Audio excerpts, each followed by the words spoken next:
BMW's diesel-powered lineup is about to get a new edition as the EPA has signed off on the new 540d xDrive, as reported on TCC.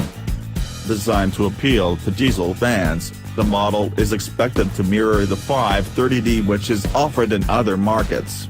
As a result, the car should have a 3.0-liter diesel engine that develops 261 horsepower, 265 PS, 195 kilowatts, and 457 pounds-to-foot, 620 Newton-meters, of torque. The engine is connected to an 8-speed automatic transmission and an all-wheel drive system which enables the sedan to accelerate from 0 to 62 miles per hour, 0 to 100 kilometers per hour, in 5.4 seconds.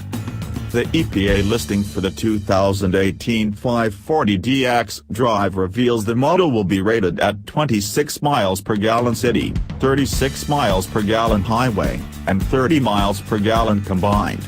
The government agency goes on to say drivers can expect to spend around $1,500 annually to refuel the luxury sedan. The 540d xDrive will reportedly go on sale in the United States next month and cost $62,995 including destination charges. That's significantly more than the 530e xDrive performance, which features a plug-in hybrid powertrain that enables the model to travel up to 15 miles, 24 kilometers, on electricity alone.